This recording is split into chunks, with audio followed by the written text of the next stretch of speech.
Welcome to target 100 in government jobs. তো যেন আমাদের যে ইংলিশের সিরিজটা চলছে, আজকে আমাদের ক্লাস নাম্বার হচ্ছে 6 নাম্বার ক্লাস। ঠিক আছে, তো আমরা প্রত্যেকটা ক্লাসে আগে সমস্ত কিছু বুঝে তার উপর যত রকম কোশ্চেন হয় সেরকম প্র্যাকটিস করছি আপকামিং সমস্ত পরীক্ষা, যেমন WBP, KP, SSC GD, MTS, West Bengal, SSC group C, group D. আমাদের প্রিপারেশন কিন্তু এরকম ক্লাস কিন্তু আমাদের আসতেই থাকবে। আর যারা ভাবছো যে আমাদের সাথে একদম ডাইরেক্ট ইন্টারাকশনের মাধ্যমে ক্লাস করবে, তারা আমাদের পেড ব্যাচে জয়েন হতে পারো। গুগল মিটের মাধ্যমে ডাইরেক্টলি তোমাদের যা কোয়ারি সে সমস্ত তোমাদের সলভ করতে পারবো আমরা। আর আমাদের কনস্টেবল ব্যাচের ফিজ, অ্যাডমিশন ফি হচ্ছে আমাদের 799, মান্থলি ফি 130, এবং আমাদের যেটা ডেসক্রিপটিভ ব্যাচ বা এসআই ব্যাচ, তার হচ্ছে অ্যাডমিশন ফি 1199 এবং মান্থলি ফি 150। তো তোমরা চাইলে আমাদের ডেসক্রিপশনে দেওয়া নাম্বারে যোগাযোগ করতে পারো। তো এবার দেখো, আমরা যে সিরিজটা করছি আমাদের একসাথে তো আমাদের পার্টস অফ স্পিচ চলছে, আমাদের নাউন, প্রোনাউন, অ্যাডজেক্টিভ কভার হয়েছে, সেটা তো আমাদের প্যারালালি চলবে। তার সাথে সাথে আমরা আজকে এমন একটা টপিক করতে চলেছি যেটা অ্যাকচুয়ালি হচ্ছে অনার্সের টপিক, ইংলিশ অনার্সের। ঠিক আছে, এবার প্রশ্ন হচ্ছে যে আমরা অনার্সের টপিক করব কেন। তো তোমরা আহ, দেখবে পিএসসি ক্লার্কশিপের কোশ্চেন পেপার যদি ফলো করো, কেউ হয়তো তোমরা নিজেরাও দিয়েছো, দেখবে ওখানে কোশ্চেন ছিল যে ফিগার অফ স্পিচ থেকে কোশ্চেন। এবার ফিগার অফ স্পিচ জিনিসটা কি, এবার সেটাতে আসছি। তার আগে সেটা হচ্ছে এটা পিএসসি ক্লার্কশিপে দিয়েছে। এবার যারা পুলিশের পরীক্ষা দেবে তাদের মনে কোশ্চেন আসতে পারে, তাহলে ক্লার্কশিপ তো পিএসসি পরীক্ষা, তাহলে আমরা পুলিশের পরীক্ষায় পড়ে কি করব। দেখো, যখন কোনো নতুন জিনিস সিলেবাসে ইনক্লুড করা হয় না, সেটা যে কোনো পরীক্ষা, সেটা কিন্তু ইমপ্লিমেন্ট হতে থাকে অন্যান্য পরীক্ষাতে। তো আমরা ধরতে পারি, মানে চান্স কিছুটা হলেও থেকে যায় যে পুলিশের পরীক্ষাতেও কিন্তু দেওয়ার চান্স আছে, আজ না এলেও ভবিষ্যতে দেবে। আর পিএসসি যেহেতু একবার দিয়েছে, পিএসসির আপকামিং সমস্ত পরীক্ষাতে এই ধরনের কোশ্চেন কিন্তু আমরা দেখতে পাবো। আর এটা একদম নতুন টপিক, খুব ভালো করে বুঝবো একদম উদাহরণের সঙ্গে। ঠিক আছে, তো প্রথম হচ্ছে ফিগার অফ স্পিচ জিনিসটা কি। তো দেখো, what is figure of speech, ডেফিনেশনটা কি, it is a word or expression used not with its original meaning but in an imaginative way to make a special effect. বলছে এটা হচ্ছে একটা শব্দ বা এক্সপ্রেশন যেটা অরিজিনাল, যেটা অর্থ সেই অনুযায়ী ব্যবহার না হয়ে আমরা একটা কাল্পনিক ওয়েতে ব্যবহার করি, কাল্পনিকভাবে ব্যবহার করি। কেন ব্যবহার করি, সেটা হচ্ছে বাক্যের একটা স্পেশাল এফেক্ট তৈরির জন্য। বাক্যে কি, কোনো একটা স্পেশাল এফেক্ট তৈরির জন্য আমরা কোনো একটা শব্দ বা এক্সপ্রেশনকে ব্যবহার করি, তার যেটা অরিজিনাল মিনিং সেই মিনিং এর বাইরে গিয়ে। ঠিক আছে, উদাহরণ দিলে তোমরা বুঝতে পারবে। এইবার আমরা পড়বো কি কি। ফিগার অফ স্পিচের অনেকগুলো ভাগ আছে, আমাদের সব ভাগ লাগবে না, মোটামুটি যেগুলো লাগবে। আর পিএসসি ক্লার্কশিপ যদি কেউ দিয়ে থাকো, বা আমি বলে দিচ্ছি কোন কোশ্চেনে পরে আসছি সেটার ব্যাপারে। তো এই দেখো, পিএসসি ক্লার্কশিপে এই সিমিলি থেকে, অ্যালিটারেশন থেকে কিন্তু কোশ্চেন ছিল। ঠিক আছে, এবার আমরা যদি জিনিসটা না জানি তাহলে আমাদের অ্যান্সার করাতে প্রবলেম। আর আমি কি বললাম, যে যখন কোনো জিনিস, নতুন জিনিস ইনক্লুড করা হয়, এটা ধরে নেওয়া যায় যে আপকামিং পরীক্ষাতে আসার চান্স কিন্তু হিউজ। ঠিক আছে, এবার দেখো, তাহলে আমরা পড়বো কি কি। এক্সাম্পলস এর মধ্যে ফিগার অফ স্পিচের যে টাইপ গুলো হয় তাদের মধ্যে আমরা কি কি পড়বো, মেটাফর 1 নাম্বার, 2 হচ্ছে সিমিলি, স্পেলিংটা দেখবে স্মাইল নয় কিন্তু সিমিলি। 3 নাম্বার হচ্ছে personification. 4 number polysyndeton. 5 number asyndeton. 6 number হচ্ছে ট্রান্সফার্ড এপিথেট। 7 number alliteration. আর 8 নাম্বার হচ্ছে অক্সিমোরন। ঠিক আছে, এবার প্রশ্ন আসতে পারে এগুলো কি। তো চলো শুরু করা যাক। ঠিক আছে, তার আগে আমি একটা সেন্টেন্স লিখি আগে। ঠিক আছে, সেন্টেন্সটা হচ্ছে, আমি আগেও একটা উদাহরণে দেখবে এই সেন্টেন্সটা দিয়েছিলাম, এবার ওটা আমি অন্য পারপাসে ব্যবহার করেছিলাম, আর এখানে অন্যভাবে। যে শুভমান গিল, যারা ক্লাস করেছে জানবে, Shubman Gill, Shubman Gill is Sachin Tendulkar, sorry, Shubman Gill is the Sachin Tendulkar in Indian cricket team. Shubman Gill is Sachin Tendulkar in Indian cricket team. খুব ভালো করে প্রত্যেকটা বুঝবো, যেহেতু এটা নতুন topic. In Indian cricket team. এইবার দেখো আমি সেদিনও বলেছিলাম তুলনা করার সময়, তাহলে শুভমন গিল হচ্ছে ভারতীয় দলের সচিন তেন্ডুলকর, তাই তো? এবার দেখো শুভমন গিল তো অরিজিনালি সচিন তেন্ডুলকর নয়, তাহলে কি শুভমন গিলের কিছু টেকনিক দেখে বা খেলার স্টাইল দেখে আমরা সচিন তেন্ডুলকরের সঙ্গে তুলনা করছি। তো প্রথমত দেখো এই সেন্টেন্সটাকে আমরা শুভমন গিলকে তুলনা করছি সচিন তেন্ডুলকরের সাথে, সরি, সচিন তেন্ডুলকরের সাথে। কিন্তু দেখো এখানে কোনো তুলনাবাচক শব্দ ব্যবহার করেছি কি, বা উপমাবাচক শব্দ? এবার প্রশ্ন আসতে পারে উপমাবাচক শব্দ কোনগুলো? আমি এখানে কোথাও বলেছি যে শুভমন গিল হচ্ছে সচিন তেন্ডুলকরের মতো, বা শুভমন গিল সচিন তেন্ডুলকরের মতো একই রকম? তাহলে উপমা কোনগুলো? ওই মতো, একই রকম, এইগুলো হচ্ছে উপমা। ঠিক আছে, এবার দেখো শুভমন গিল কি ক্রিকেটার, সচিন তেন্ডুলকরও ক্রিকেটার, তাহলে অ্যাকচুয়ালি আমরা তুলনা করছি। তাহলে আমরা মেটাফর কাকে বলে? তাহলে অ্যান্সার কি লিখবো, ডেফিনেশন কি লিখবো মেটাফরে? লিখবো যখন কোনো দুটো জিনিসের মধ্যে, যখন দুটি জিনিসের মধ্যে, যখন দুটি জিনিসের মধ্যে, সেটা ব্যক্তি সঙ্গে ব্যক্তি হতে পারে, বস্তু হতে পারে, যখন কোনো দুটি জিনিসের মধ্যে উপমা ছাড়া, উপমা ছাড়া তুলনা করা হয়, উপমা ছাড়া তুলনা করা হয়, তুলনা করা হয়, এবং যে ফিগার অফ স্পিচের মাধ্যমে করা হয়, এবং যে ফিগার অফ স্পিচের মাধ্যমে করা হয় তাকে বলা হয় মেটাফর। যে ফিগার অফ স্পিচের মাধ্যমে এই তুলনাটা করা হয়, যে ফিগার অফ স্পিচের মাধ্যমে করা হয় তাকে বলা হয় মেটাফর,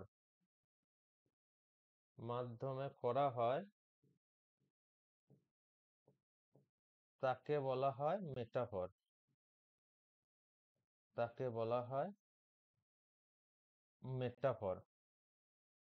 তাহলে কি মেটাফর জিনিসটা কি? তাহলে আমরা দুটো জিনিসের মধ্যে তুলনা করব, সেটা কোনো ব্যক্তির সঙ্গে হতে পারে, কোনো দুটো বস্তুর মধ্যে হতে পারে, দুটো জায়গার মধ্যে হতে পারে। তুলনা করব, কেন তুলনা করব? কারণ কিছু মিল আমরা পেয়েছি হয়তো, তাহলে সেই মিল থেকে যখন আমরা তুলনাটা করব, কিন্তু তুলনার মধ্যে আমার কি থাকবে না, কোনো উপমা থাকবে না, বা উপমাবাচক শব্দ থাকবে না। উপমাবাচক শব্দ কোনগুলো? দেখো এই like, like, as, same as, same as, alike, এই ধরনের কোনো শব্দ থাকবে না। তো দেখো এখানে আমরা শুভমান গিলের সঙ্গে তুলনা করেছি সচিন তেন্ডুলকরকে, বা সচিন তেন্ডুলকরের সাথে শুভমান গিলকে তুলনা করেছি, তাই তো? কিন্তু তুলনা করতে কোথাও আমি ব্যবহার করেছি কি শুভমান গিল হচ্ছে সচিন তেন্ডুলকরের মতো, বা শুভমান গিল সচিন তেন্ডুলকর একই রকম, এরকম কিছু ব্যবহার করিনি। তাহলে মেটাফর কি? যখন দুটো জিনিসের মধ্যে তুলনা করব, এবং তুলনাটা হবে উপমা ছাড়া, অর্থাৎ কোনো উপমা ছাড়া যখন দুটি জিনিসের মধ্যে তুলনা করব এবং যে ফিগার অফ স্পিচের মাধ্যমে করব তাকে বলবো মেটাফর। এটা আরো ক্লিয়ার হবে, আর দুটো উদাহরণ আমরা দেখি তারপর। এইবার দেখো আছে কি সিমিলি, বারবার বলছি স্পেলিংটা খেয়াল করবে, সিমিলি, ওটা স্মাইল নয়, সিমিলি, SIMILE, SI,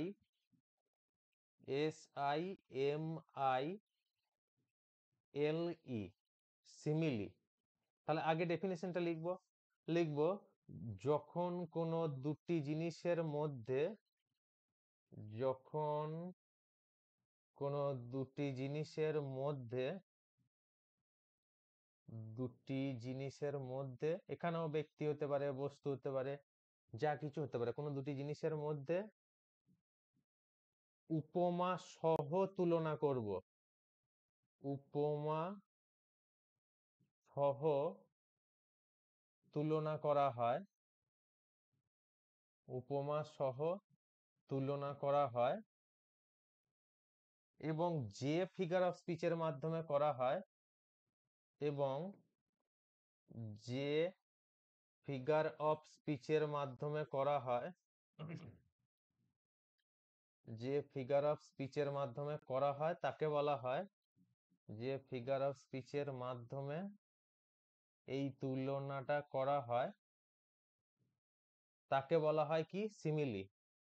তুলনা করা হয় তাকে বলা হয় সিমিলি। তাকে সিমিলি বলা হয়, SIMILE। তাহলে কি? যখন কোনো দুটি জিনিসের মধ্যে তুলনা করব, দেখো তুলনা আমরা আগের সেন্টেন্সটাতেও করছিলাম, কিন্তু এই সিমিলির সঙ্গে পার্থক্য কি? ওখানে কোনো উপমাবাচক শব্দ থাকছিল না বা কোনো উপমা থাকছিল না, কিন্তু এখানে কি? এখানে উপমা সহ তুলনা করব। তাহলে সিমিলি আর মেটাফর আমি যদি বলি মিল কোথায়, তাহলে মিল বলবো কি? একটাতে দুটোতেই তুলনা করা হয়, এটা হচ্ছে মিল। পার্থক্য কোন জায়গায়? সিমিলিতে আমার উপমা থাকে, আর মেটাফোরে আমার উপমা থাকে না। উপমা কোনগুলো বললাম? Same, like, same as, alike, এইগুলো। এইবার আগের সেন্টেন্সটাকে যদি আমরা এইভাবে লিখি, যে Shubman Gill,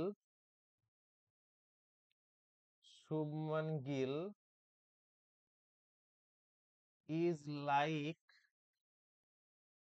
is like Sachin Tendulkar, is like Sachin Tendulkar in Indian cricket team, is like Sachin Tendulkar.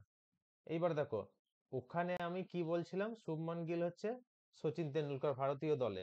তাহলে ওখানে নিশ্চয়ই শুভমান গিলের খেলা দেখে আমরা সচিন তেন্ডুলকরের সঙ্গে তুলনা করেছিলাম, কিন্তু এখানেও আমরা দেখো তুলনা করেছি।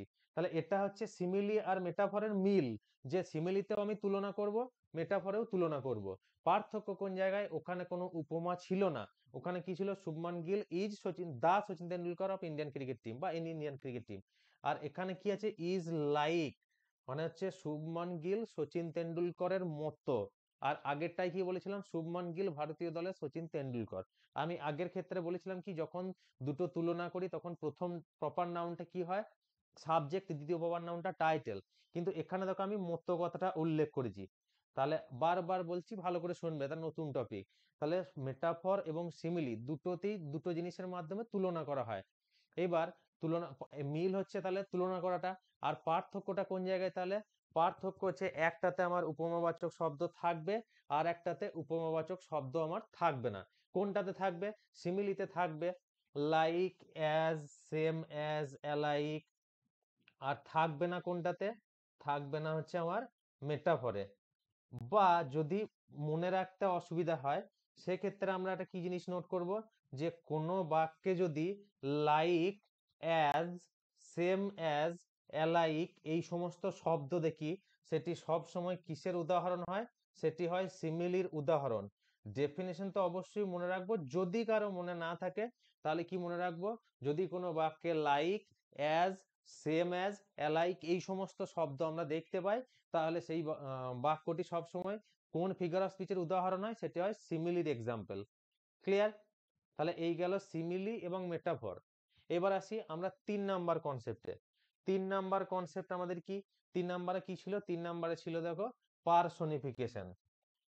পার্সোনিফিকেশন, পার্সোনিফিকেশন মানে হচ্ছে ব্যক্তিত্বকরণ। পার্সোনিফিকেশন জিনিসটা কি? আমরা পার্সোনিফাই করা শব্দটা শুনেছি। আগে আমি সেন্টেন্সটা লিখি, তাহলে বুঝতে পারবো। ঠিক আছে? ধরো আগে উদাহরণ বলি একটা। ধরো তুমি রাস্তা দিয়ে হাঁটছো, ধরো কোনো একটা হাই ড্রেন আছে, তুমি কোনোভাবে অন্যমনস্ক হয়তো ড্রেনে পড়ে যেতে যাচ্ছিলে, সেই মুহূর্তে তুমি একটা পোলকে ধরেছো, দিয়ে বেঁচে গিয়েছো। এইবার তুমি একটা সেন্টেন্স বলছো, সেন্টেন্সটা কি? The pole is, the pole is my father, the pole is my father because, because it saved me, saved me। মানে কি? পোলটা হচ্ছে আমার বাবা, কারণ আমাকে এটা রক্ষা করেছিল। কেন? কারণ বাবার সঙ্গে তুলনা কেন করব? কারণ আমার প্রত্যেকের বাবা মা কি প্রত্যেকের সন্তানদের রক্ষা করে তো। তাহলে কি বললাম? যে তুমি রাস্তা দিয়ে কোনো একদিন যাচ্ছিলে, কোনো হাই ড্রেনের কাছে অন্যমনস্ক ভাবে পড়ে যেতে যাচ্ছিলে, সেই মুহূর্তে তুমি একটা পোলকে ধরে বেঁচে গিয়েছো, দিয়ে পরের দিন বা সেই দিনই ওই ঘটনাটা অন্য কাউকে বলছো যে জানিস the pole is my father because it save me, তাহলে পোলটা হচ্ছে আমার বাবা, আমাকে বাঁচিয়েছিল। ঠিক আছে, তাহলে দেখো এখানে আমি তুলনা করছি কি, পোল কি, পোল তো জড় বস্তু, তাই তো? আর ফাদার কি, মাই ফাদার হচ্ছে আমার বাবা, কি ব্যক্তি বা মানুষ, তাই তো? তাহলে আমি ডেফিনেশনটা কি লিখবো, যে কোনো জড় বস্তুকে যখন এবার দেখো এখানে কি আমরা কোথাও ব্যবহার করেছি যে পোলটা হচ্ছে বাবার মতো বা কিছু, তা কিন্তু ব্যবহার করিনি। তাহলে লিখবো কোনো জড় বস্তুকে যখন, কোনো জড় বস্তুকে যখন সরাসরি, কোনো জড় বস্তুকে যখন সরাসরি মানুষ হিসাবে ধরে নেওয়া হয়, কোনো জড় বস্তুকে, বা এটা লেখো, কোনো জড় বস্তুকে সরাসরি মানুষ হিসাবে ধরে নেওয়া হয়, সরাসরি মানুষ হিসাবে বা ব্যক্তি হিসাবেও লিখতে পারো। এবার মানুষটা লিখো, কারণ যে ব্যক্তি হবে সে তো মানুষই হবে। তাহলে কোনো জড় বস্তুকে সরাসরি মানুষ হিসাবে ধরে নেওয়া হয় যে ফিগার অফ স্পিচের মাধ্যমে, ধরে নেওয়া হয় যে ফিগার অফ স্পিচের মাধ্যমে, তাকে বলা হয় পার্সনিফিকেশন। যে ফিগার অফ স্পিচের মাধ্যমে, তাকে বলা হয় পার্সনিফিকেশন, মাধ্যমে তাকে বলা হয়, তাকে বলা হয় পার্সনিফিকেশন।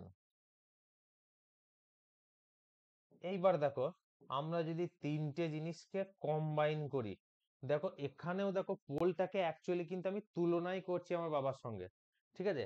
কিন্তু ওদের দুটোর সঙ্গে পার্থক্য কোথায়? এখানে দেখো জড় বস্তুকে মানুষ হিসেবে ধরছি সরাসরি, ওখানে আমার কি কোনো জড় বস্তুর সঙ্গে জড় বস্তু, কোনো জীবিত বস্তুর সঙ্গে জড় বস্তুর তুলনা হতে পারে, কিন্তু সরাসরি আমি ধরবো না। তাহলে আমরা পড়লাম কি কি, মেটাফর, সিমিলি আর পার্সনিফিকেশন। তিনটে আমার কি কাজে ব্যবহার হয়? তিনটে হয় তুলনা করতে। পার্থক্য কোন জায়গায়? মেটাফরে আমার কোনো তুলনাবাচক বা উপমাবাচক শব্দ থাকে না, সিমিলিতে কি উপমাবাচক শব্দ থাকে, আর পার্সনিফিকেশনে কি, পার্সনিফিকেশনে জড় বস্তুকে সরাসরি মানুষ হিসেবে ধরে নেওয়া হয়। তাহলে তিনটি হচ্ছে তুলনা করা, পার্থক্য শুধু ওই জায়গায়। ঠিক আছে, তাহলে পার্সনিফিকেশন মানে হচ্ছে জড় বস্তুকে সরাসরি মানুষ হিসেবে ধরে নেবো। আমি এখানে কোথাও বলেছি কি the pole is like my father because it saved me, তা বলিনি, কিন্তু আমি বাবার মতো বলিনি, আমি সরাসরি পোলটাকে বাবা বলেছি। কি তাহলে পোল জড় বস্তু, তাকে আমি বাবা হিসেবে আখ্যা দিয়েছি। তাহলে এটা কিসের উদাহরণ? এটা হচ্ছে পার্সনিফিকেশনের এক্সাম্পল। বেশ, আর একটা কথা বলে রাখি, যে পরীক্ষাতে কোশ্চেন এই টপিক থেকে কিরকম ভাবে আসবে।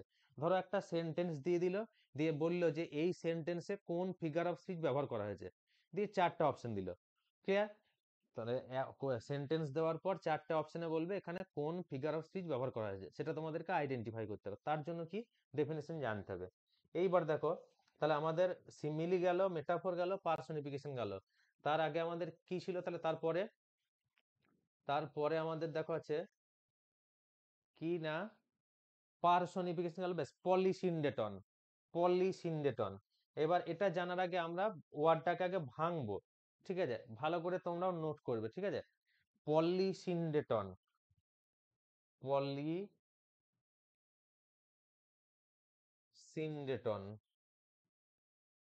এইবার দেখো এই পলি শব্দটার অর্থ কি বলতো, তোমরা জানো? যেমন পলিগ্যামি মানে কি, বহু বিবাহ। তাহলে পলি শব্দটার অর্থ হলো বহু বা অনেক। তাহলে পলি মানে হলো বহু বা অনেক, আর এই সিনডেটন শব্দের অর্থ হলো কনজাংশন। এই সিনডেটন শব্দের অর্থ কি? কনজাংশন বা সংযোজক অব্যয়, আমরা যাকে বাংলায় বলি। তাহলে ওয়ার্ডটাকে যদি আমরা ভাঙি, তাহলে পলি মানে কি, বহু বা অনেক, আর সিনডেটন মানে হচ্ছে কনজাংশন। তাহলে একসঙ্গে উচ্চারণ করলে কি হবে? বহু কনজাংশন বা অনেক কনজাংশন। তাহলে এবার আসি কাকে বলে, লিখবো কোন বাক্যে যখন, কোন বাক্যে যখন প্রয়োজনের তুলনায়, কোন বাক্যে বাক্যে যখন প্রয়োজনের তুলনায় অনেক বেশি কনজাংশন ব্যবহার করা হয়, কোনো বাক্যে যখন প্রয়োজনের তুলনায় অনেক বেশি কনজাংশন ব্যবহার করা হয় তখন তাকে বলা হয় পলিসিনডেটন। অনেক বেশি কনজাংশন ব্যবহার করা হয় তখন তাকে বলা হয় পলিসিনডেটন। তখন তাকে পলিসিনডেটন বলে। ভালো করে বুঝবো জিনিসটা কি। তাহলে আগে ডেফিনেশনটা আরেকবার পড়ি। কোনো বাক্যে যখন প্রয়োজনের তুলনায় অনেক বেশি কনজাংশন ব্যবহার করা হয় তাকে বলা হয় পলিসিনডেটন। পলিসিনডেটন ওয়ার্ডটার মানে কি? পলি মানে বহু, সিনডেটন মানে কনজাংশন। এইবার দেখো আমরা যদি উদাহরণে যাই, ধরো লিখলাম যে সুমিত অ্যান্ড রাহুল অ্যান্ড প্রকাশ, তারপরে ধরো বললো and Atanu will go to Kolkata. Kolkata. তাহলে Sumit and Rahul and Prakash and Atanu will go to Kolkata. এইবার দেখো আমরা যদি সেন্টেন্সটা তো এইভাবেও লিখতে পারতাম যে সুমিতের জায়গায় কমা ব্যবহার করলাম, রাহুলের জায়গায় কমা ব্যবহার করলাম, প্রকাশের জায়গায় কমা ব্যবহার করলাম। ধরো সুমিত অ্যান্ডটা না লিখে কি বললাম, কমা দিলাম, সুমিত কমা রাহুল কমা প্রকাশ। এইবার এখানে অ্যান্ডটা ব্যবহার করলাম, প্রকাশ অ্যান্ড অতনু। দেখবে আমরা জেনারেলি কিন্তু এইভাবেই বলি যে Sumit Rahul Prakash and Atanu will go to Kolkata. তাহলে এটা আমাদের বলা যেত, কিন্তু এই একটা কনজাংশনে কিন্তু পুরো সেন্টেন্সটাকে লেখা যেত। কিন্তু সেটা না করে আমরা কি করেছি, এই সুমিতের পরেও কমা ব্যবহার করেছি, সরি অ্যান্ড ব্যবহার করেছি, রাহুলের পরেও অ্যান্ড ব্যবহার করেছি, আবার প্রকাশের পরেও অ্যান্ড ব্যবহার করেছি, এখানেও অ্যান্ড এখানেও অ্যান্ড। কিন্তু আমার অ্যাকচুয়ালি দরকার ছিল কটায় বাক্যটাতে? একটা। তাহলে আমার দরকার ছিল একটা, সেই জায়গায় আমি ব্যবহার করেছি কটা? তিনটে। তাহলে ডেফিনেশনটা কি? আর এই অ্যান্ডটা কি? কনজাংশন। কনজাংশন মানে সংযোজক অব্যয়, যেটা যোগ করতে ব্যবহার হয়। যাদের কনজাংশনে অসুবিধা তারা ভালো করে শোনো। আমরা যদি এইটা না লিখে এই সেন্টেন্সটাকে আলাদাভাবে লিখি তাহলে কি হবে, যে Sumit will go to Kolkata, Rahul will go to Kolkata, Prakash will go to Kolkata, Atanu will go to Kolkata. তাহলে এই সবগুলো যদি আলাদা আলাদা ভাবে না লিখে চারটে বাক্যকে দেখো আমরা এক করে দিয়েছি অ্যান্ড দিয়ে। তাহলে এই অ্যান্ড কি করেছে? সবগুলোকে যোগ করার কাজ করেছে। যেমন একটা জাংশন কি করে? বিভিন্ন রুটকে যোগ করার কাজ করে, সেই জন্য এরা যোগটা করে বলে এদেরকে বলা হয় কনজাংশন। ঠিক আছে? তো এখানে আমার অ্যান্ড এর দরকার ছিল কটা? একটা। তার জায়গায় ব্যবহার করেছি আমি তিনটে। তাহলে আমার পলিসিনডেটনের ডেফিনেশন কি? কোনো বাক্যে যখন প্রয়োজনের তুলনায় অনেক বেশি কনজাংশন ব্যবহার করা হবে তখন তাকে বলা হয় পলিসিনডেটন। ঠিক আছে? তাহলে এটা কিসের এক্সাম্পল? একটা দরকার ছিল তার জায়গায় তিনটে কনজাংশন ব্যবহার করেছি মানে পলিসিনডেটন। এইবার কোশ্চেন কিরকম ভাবে আসবে, ধরো এই সেন্টেন্সটা দিয়ে দিল, দিয়ে বললো which figure of speech has been used in the sentence. তখন তোমাকে বুঝতে হবে যে এখানে তো কনজাংশন অনেকগুলো ব্যবহার করা হয়েছে কিন্তু দরকার ছিল একটা, তাই এটা পলিসিনডেটনের এক্সাম্পল। ক্লিয়ার? পরেরটা কি আছে? পরেরটা দেখো আছে অ্যাসিনডেটন। পরেরটা আছে অ্যাসিনডেটন। এটাকেও যদি ভাঙি তাহলে এ মানে কি? এ মানে একটি, আবার সেই সিনডেটন মানে কি? কনজাংশন। সিনডেটন মানে হচ্ছে কনজাংশন। এইবার দেখো পলিসিনডেটন, ওখানে কি ছিল? বহু কনজাংশন মানে অনেক কনজাংশন, এখানে কি? একটি কনজাংশন। তাহলে আমরা ডেফিনেশনটা কি লিখবো? লেখো, কোন বাক্যে যখন একটি মাত্র কনজাংশন ব্যবহার করা হয়, কোন বাক্যে যখন, কোন বাক্যে যখন একটি মাত্র কনজাংশন ব্যবহার করা হয় তখন তাকে বলা হয় অ্যাসিনডেটন। একটি মাত্র কনজাংশন ব্যবহার করা হয়,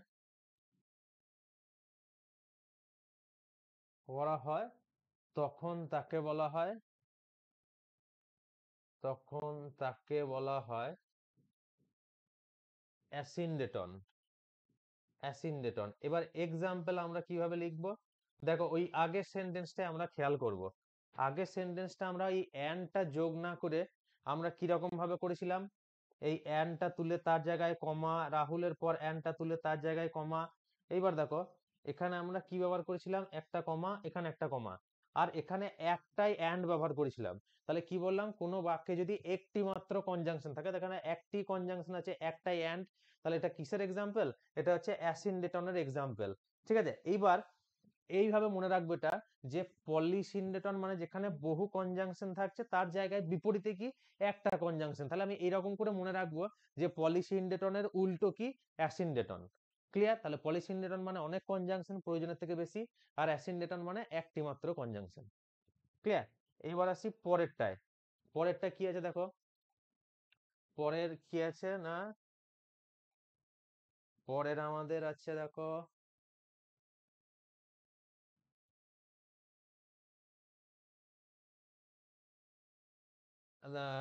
পলিসিন্ডেটন, ট্রান্সফার্ড এপিথেট, ট্রান্সফার্ড এপিথেট। আচ্ছা, ট্রান্সফার্ড মানে কি বলতো, রূপান্তরিত করা, মানে এক যে স্থানান্তরিত করা, স্থানান্তরিত করা, সরি, ট্রান্সফার মানে হচ্ছে স্থানান্তরিত করা। মানে কি, আমি ধরো এই যে এই ইমেজটা দেখছো, এখান থেকে আমি এই জায়গায় সরিয়ে দিলাম, তাহলে মানে কি, এর আমি স্থানান্তরিত করলাম, এটাকে এটাকে আমি স্থানান্তর করলাম, ট্রান্সফার করলাম। আর এমনি এই গভর্নমেন্ট জবের ক্ষেত্রে বা প্রাইভেট জবের ক্ষেত্রে ট্রান্সফার শব্দটা তোমরা জানো, এক জায়গা থেকে অন্য জায়গায় স্থানান্তর করা, তাই না? এইবার দেখো, আর এপিথেট শব্দটার মানে কি, এপিথেট শব্দটার মানে হচ্ছে উপনাম। ট্রান্সফার্ড এপিথেট মানে উপনাম। উপনাম বলতে কি মনে রাখবো, ডাক নাম মনে রাখবো। ঠিক আছে, ট্রান্সফার্ড এপিথেট মানে তার কোনো একটা আচরণ দেখে আমি তাকে একটা নাম দিয়েছি, ওটাকে কি বলবো, এপিথেট। আমরা দেখবে বন্ধু বান্ধবদের অনেক নাম দিই কোনো আচরণ দেখে বা কোনো কাজ দেখে। ঠিক আছে, তাহলে আমরা কি এটা মানে স্থানান্তরিত উপনাম যদি বাংলা করি, কি রকম, এবার উদাহরণের মাধ্যমে বুঝবো। তাহলে দেখো, বেশ আগে ডেফিনেশনটা লেখা যাক। লেখো, কোনো বাক্যে, কোনো বাক্যে, কোনো বাক্যে অ্যাডজেক্টিভটি, কোনো বাক্যে অ্যাডজেক্টিভটি যেখানে বসার কথা, কোনো বাক্যে অ্যাডজেক্টিভটি যেখানে বসার কথা সেখানে না বসে, যেখানে বসার কথা সেখানে না বসে যদি, সেখানে না বসে যদি স্থানান্তরিত হয়ে অন্য কোথাও বসে, স্থানান্তরিত হয়ে অন্য কোথাও বসে, স্থানান্তরিত হয়ে অন্য কোথাও বসে, তখন তাকে বলা হয় ট্রান্সফার্ড এপিথেট। অন্য কোথাও বসে তখন তাকে ট্রান্সফার্ড এপিথেট বলে।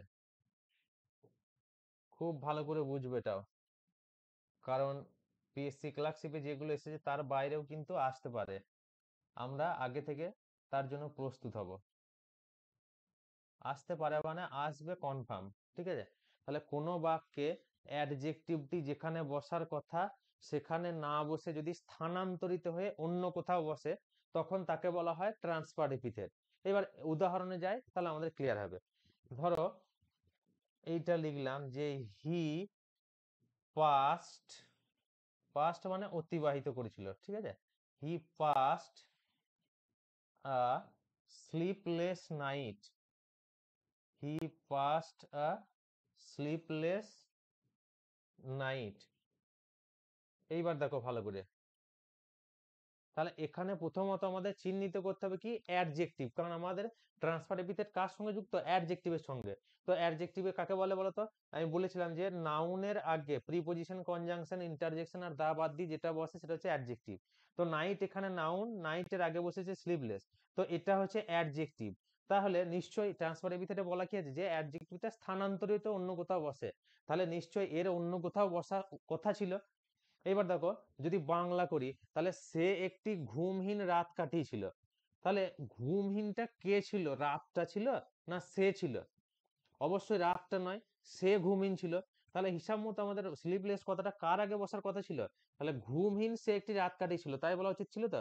তাহলে স্লিপলেস কথাটা কার আগে বসা উচিত ছিল?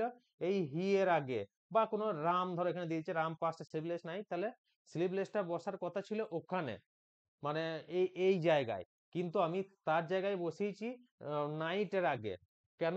কারণ আমার ঘুমহীনটা সে ছিল, রাতটা নয়। তাহলে এই রকম যদি হয় যে অ্যাডজেক্টিভটা যেখানে বসার কথা ছিল সেখানে না বসে স্থানান্তরিত অন্য কোথাও বসে, তাকে বলবো ট্রান্সপারেবিটেড। এইবার কেউ যদি বলো তাহলে কি এই সেন্টেন্সটা ভুল? না, ভুল নয়। ঠিক আছে, ট্রান্সপারেবিলিটিকে আমরা ইউজ করি এবার আমাদের স্পোকেন ল্যাঙ্গুয়েজে সে ঘুমহীন রাত কাটিয়েছিল এই কথাটাই বলা হয় এই সেন্টেন্সটার মাধ্যমে। ক্লিয়ার? তাহলে অ্যাডজেক্টিভটা যেখানে বসার কথা সেখানে না বসে যদি অন্য কোথাও বসে তখন তাকে আমরা বলবো ট্রান্সপারেবিটেড। ক্লিয়ার? এইবার আসি অ্যালিটারেশন। তার পরেরটা দেখো আছে অ্যালিটারেশন। অ্যালিটারেশন যারা বাংলা অনার্স করেছো তারা জানবে, অ্যালিটারেশনের বাংলা অর্থ হচ্ছে অনুপ্রাস। ALLITERATION, alliteration. এইবার অ্যালিটারেশনের মানে ডেফিনেশনে যাওয়ার আগে আমরা একটা জিনিস আগে ভালো করে বুঝবো। দেখো আমি এটা একদম বেসিক উদাহরণ দিচ্ছি। কেউ উত্তম কুমারের ওগো সুন্দরী সিনেমা দেখেছো কি? যদি কেউ দেখে থাকো তাহলে দেখবে ওখানে একটা বক্তব্য ছিল উত্তম কুমারের বা এই মৌসুমী চ্যাটার্জির, যে শ্যামবাজারের শশীবাবু সকালবেলায় সাইকেলে চড়ে শশা কিনতে বাজারে যান। তো দেখো শ্যামবাজারের ওখানটা কি দিয়ে শুরু হয়েছে? স দিয়ে। শশীবাবু কি দিয়ে শুরু হয়েছে? স দিয়ে। সকালবেলায় কি দিয়ে শুরু হয়েছে? স দিয়ে। শশা কিনতে স দিয়ে। সাইকেলে চড়ে ওখানেও স দিয়ে। তাহলে আমরা কি লিখবো ডেফিনেশনটা? যে কোনো বাক্যে কোনো বাক্যে দুই বা যদি কোনো বাক্যে যদি দুই বা তার অধিক দুই বা তার অধিক শব্দের দুই বা তার অধিক শব্দের ইনিশিয়াল লেটার, মানে কি প্রথম অক্ষর, শব্দের ইনিশিয়াল লেটার বা প্রোনাউন্সিয়েশন মানে উচ্চারণ, লেটার বা প্রোনাউন্সিয়েশন এক হয় একই হয়, তখন তাকে বলা হয় অ্যালিটারেশন। তখন তাকে বলা হয় অ্যালিটারেশন। ওই যে শ্যামবাজারে শশীবাবু সকালবেলায় সাইকেলে চড়ে শশা কিনতে বাজার যান, ওই রকম সব স দিয়ে শুরু। তাহলে কোনো বাক্যে যদি দুই বা তার অধিক শব্দের ইনিশিয়াল লেটার বা প্রোনাউন্সিয়েশন এক হয় তখন তাকে বলা হয় অ্যালিটারেশন। এবার ইংলিশে আমাদের এক্সাম্পল কিভাবে আসতে পারে? ধরো এটা বললাম, একটা তোমরা শুনেছো দেখবে, fair is foul, fair is foul and foul is fair, foul is fair. ধরো এইটা দিয়ে দিল। এইবার দেখো অ্যালিটারেশনে কি দুই বা তার ততোধিক শব্দের ইনিশিয়াল লেটার একই হবে। এবার দেখো এখানে এফ দিয়ে স্টার্ট, এখানেও এফ দিয়ে স্টার্ট, এখানেও এফ দিয়ে স্টার্ট, এখানেও এফ দিয়ে স্টার্ট। তাহলে দুই বা ততোধিক শব্দের ইনিশিয়াল লেটার যদি একই হয় তখন তাকে আমরা কি বলি? অ্যালিটারেশন। তো যদি এই সেন্টেন্সটা দিয়ে জানতে চাই যে এখানে কোন ফিগার অফ স্পিচ ব্যবহার করা হয়েছে তাহলে অ্যান্সার কি করব? অ্যালিটারেশন। ক্লিয়ার? আবার ধরো দিল এরকম যে দা SDO conducted বা the SDO office conducted the safe drive save life campaign, safe drive save life campaign। এইবার দেখো এখানে SDO স্টার্ট হয়েছে কি দিয়ে? এস দিয়ে। সেফ স্টার্ট হয়েছে কি দিয়ে? এস দিয়ে। সেভ স্টার্ট হয়েছে কি দিয়ে? এস দিয়ে। তো দুই বা ততোধিক শব্দের ইনিশিয়াল লেটার বা প্রথম লেটার যদি একই হয় তখন বা প্রোনাউন্সিয়েশন একই হয় তখন তাকে বলা হয় অ্যালিটারেশন। তাহলে এই দুটো সেন্টেন্স দিয়ে যদি জিজ্ঞাসা করে এটা কিসের এক্সাম্পল, এটা হচ্ছে অ্যালিটারেশনের এক্সাম্পল। ক্লিয়ার? এইবার আমাদের লাস্ট কি আছে, লাস্ট আছে দেখো oxymoron. Last figure of speech আছে অক্সিমোরন। এখানে আমরা আগে ডেফিনিশনটা লিখবো, OXYMORON। আগে ডেফিনিশনটা লিখে নেবো, ঠিক আছে? লেখো, কোনো বাক্যের কোনো বাক্যের অর্থের প্রভাবটিকে বাড়ানোর জন্য, কোনো বাক্যের অর্থের প্রভাবকে বাড়ানোর জন্য, অর্থের প্রভাবকে বাড়ানোর জন্য যখন বাড়ানোর জন্য যখন কোনো শব্দ যখন কোনো শব্দ এবং তার বিপরীত শব্দ এবং তার বিপরীত শব্দ পাশাপাশি বসে, এবং তার বিপরীত শব্দ পাশাপাশি বসে, তখন তাকে বলা হয় পাশাপাশি বসে তখন তাকে বলা হয় অ্যালিটারেশন। সরি, তখন তাকে বলে অক্সিমোরন। তখন তাকে বলে অক্সিমোরন। তাহলে অক্সিমোরনের ডেফিনেশন কি? কোনো বাক্যের অর্থের প্রভাবকে বাড়ানোর জন্য যখন কোনো শব্দ এবং তার বিপরীত শব্দ পাশাপাশি বসে তখন তাকে বলা হয় অক্সিমোরন। এবার উদাহরণে যাব, তাহলে আমাদের ক্লিয়ার হবে জিনিসটা কি। ধরো তুমি কোনো একটা সিনেমা দেখে এলে, ঠিক আছে? এবার সিনেমাটা তোমার ফ্রেন্ড সার্কেলে এসে যদি বলো, তোমাকে জিজ্ঞাসা করে যে সিনেমাটা কেমন, তুমি ধরো বললে সিনেমাটা ভালো। দেখো, কারো মনে কিন্তু সেরকম আগ্রহ জাগবে না যে সিনেমা ভালো, সব সিনেমায় ভালো হয়। কিন্তু আমরা দেখবে একটা কথা ব্যবহার করি যে সিনেমাটা হচ্ছে ভয়ঙ্কর সুন্দর, বলি তো, ভয়ঙ্কর সুন্দর। দেখো, তাহলে ভয়ঙ্কর আর সুন্দর কি দুটো বিপরীত শব্দ তো? ভয়ঙ্কর, যে জিনিস ভয়ঙ্কর সেই জিনিস সুন্দর নয়, আবার যে জিনিস সুন্দর সেই জিনিস ভয়ঙ্কর নয়। তাহলে দুটো বিপরীত। এইবার একটা জিনিস মনে রাখবো যে এখানে পুরোপুরি বিপরীত হতে হবে তারও কোনো মানে নিয়ারেস্ট অপোজিট হলেও কিন্তু আমার অক্সিমোরন ধরবো, ঠিক আছে? তাহলে ওই সেন্টেন্সটাকেই আমরা যদি এরকম লিখি ইংলিশে যে the movie was terribly beautiful. The movie was terribly beautiful. এইবার দেখো, আমি যদি শুধু বলতাম দ্য মুভি ওয়াজ বিউটিফুল, তাহলে অতটা কিন্তু প্রভাবটা বাড়তো না বাক্যের। কিন্তু ভয়ঙ্কর সুন্দর যখন বললাম, তাহলে টেরিবলি এটা কি একটা শব্দ ভয়ঙ্কর রূপে, আর এটা সুন্দর, তাহলে দুটো বিপরীত শব্দ পাশাপাশি বসলো এবং কি করলো, অর্থের প্রভাবটাকে বাড়ানো। এই দেখো, কোনো বাক্যে অর্থের প্রভাবকে বাড়ানো যখন কোনো শব্দ বিপরীত শব্দ পাশাপাশি বসে তখন তাকে বলা হয় অক্সিমোরন। তাহলে এই সেন্টেন্সটা দিয়ে যদি দেয় বলে এখানে কোন ফিগার অফ স্পিচ ব্যবহার করা হয়েছে, তো আমরা অ্যান্সার করব অক্সিমোরন। বাংলাতে দেখবে আমরা বলি যে জীবন হলো আলো আঁধারির খেলা, বলি তো আমরা। তাহলে আলো কি একটা শব্দ, তার বিপরীত কি আন্ধার। তাহলে আলো আঁধারি যখন পাশাপাশি বসছে তখন আমরা মানে উত্থান পতনের খেলা, প্রভাবটা বাড়ানোর জন্য আলো আঁধারি শব্দটা ব্যবহার করছি, তখন সেটা হচ্ছে অক্সিমোরনের এক্সাম্পল। তো আমরা ফিগার অফ স্পিচটা আর একবার দেখবো, যা সামারাইজ করব ফিগার অফ স্পিচ কি। তাহলে আমরা যেটা অরিজিনাল মিনিং দেখি, সেটা অরিজিনাল মিনিং অ্যাকচুয়ালি নয়, আমরা কোনো অর্থের প্রভাব বা কিছু বাড়ানোর জন্য কাল্পনিক ওয়েতে আমরা ব্যবহার করি ফিগার অফ স্পিচ, তাই তো? ফিগার অফ স্পিচ কতগুলো আমাদের জেনারেল অনেকগুলো ফিগার অফ স্পিচ হয়, কিন্তু আমরা মনে রাখবো জাস্ট এইগুলো। তাহলে মেটাফর, সিমিলি, পার্সনিফিকেশন, তাহলে এই তিনটে কি করতে ব্যবহার হয়, তুলনা করতে। বা তাহলে আমাদের এদের কমন জিনিস কি, তুলনা করা। আর পার্থক্য কি, মেটাফরে কোনো তুলনাবাচক বা উপমা থাকে না, সিমিলিতে উপমা থাকে।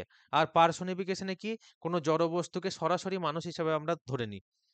তারপরে পলিসিনডেটন মানে কি, পলি মানে বহু, সিনডেটন মানে কনজাংশন। তাহলে কোনো বাক্যে যখন প্রয়োজনের থেকে বেশি কনজাংশন থাকে তখন তাকে বলা হয় পলিসিনডেটন।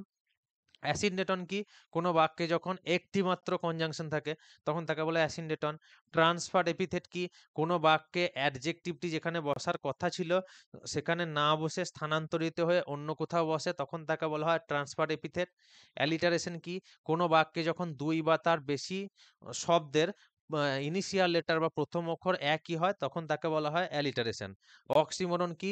কোনো বাক্যের অর্থের প্রভাবকে বাড়ানোর জন্য যখন কোনো শব্দ এবং তার বিপরীত শব্দ পাশাপাশি বসে তখন তাকে বলা হয় অক্সিমোরন। তো দেখো এইটা একদম সম্পূর্ণ নতুন, যারা অনার্স করেছে ইংলিশে তাদের পক্ষে ঠিক আছে, কিন্তু বাকি স্টুডেন্টদের কাছে কিন্তু নতুন। আর যেহেতু এরকম কোশ্চেন আসছে তাই আমাদেরকে প্রস্তুতি নিয়ে যেতে হবে যে এরকম কোশ্চেন কিন্তু ভবিষ্যতেও আসতে পারে। এইবার দেখো, যদি প্রশ্ন করো যে আমরা প্র্যাকটিক্যালি এই কোশ্চেন পাবো কোথায়, দেখো একদম সদ্য শেষ হওয়া কোশ্চেন আমরা একটা ফলো করব, সেটা হচ্ছে পিএসসি ক্লার্কশিপ 2023। পিএসসি ক্লার্কশিপ 2023-এর কোশ্চেন ডাউনলোড করবে তোমরা পিডিএফ, দিয়ে দেখবে ফার্স্ট শিফটে যাবে। ফার্স্ট শিফটে 30 নাম্বার কোশ্চেন ইংলিশের, প্রথমেই দেখবে ইংলিশ আছে, ইংলিশে 30টা কোশ্চেন আছে, ওখানে যাবে। তাহলে পিএসসি ক্লার্কশিপ 2023 ফার্স্ট শিফটে 30 নাম্বার কোশ্চেন। এবার বাকি শিফটের কোশ্চেনগুলো চেক করবে, দেখবে এই ধরনের কোশ্চেন কিন্তু আমাদের আসছে। ঠিক আছে? তো এই ছিল আজকের ক্লাস। আবার দেখা হচ্ছে পরবর্তী ক্লাসে। আর আমাদের প্রথমে ডেফিনেশনের সাথে সাথে প্রত্যেকটা চ্যাপ্টার ওয়াইজ করব, তার উপর সাবজেক্ট ভার্ব এগ্রিমেন্টের সঙ্গে ওই চ্যাপ্টারের কি লিঙ্ক সেটা আমরা প্র্যাকটিস করব। ঠিক আছে? আর আমাদের চ্যানেলটা অবশ্যই সাবস্ক্রাইব করবে এবং ভিডিওটা ভালো লাগলে অবশ্যই লাইক করবে। আর যদি কেউ পেড ব্যাচ নিতে ইচ্ছুক হও, আমাদের জুলাই মাস থেকে স্টার্ট হয়ে গেছে অলরেডি, তো তোমরা ডেসক্রিপশনে দেওয়া নাম্বারে আমাদের সাথে যোগাযোগ করতে পারো। Thank you.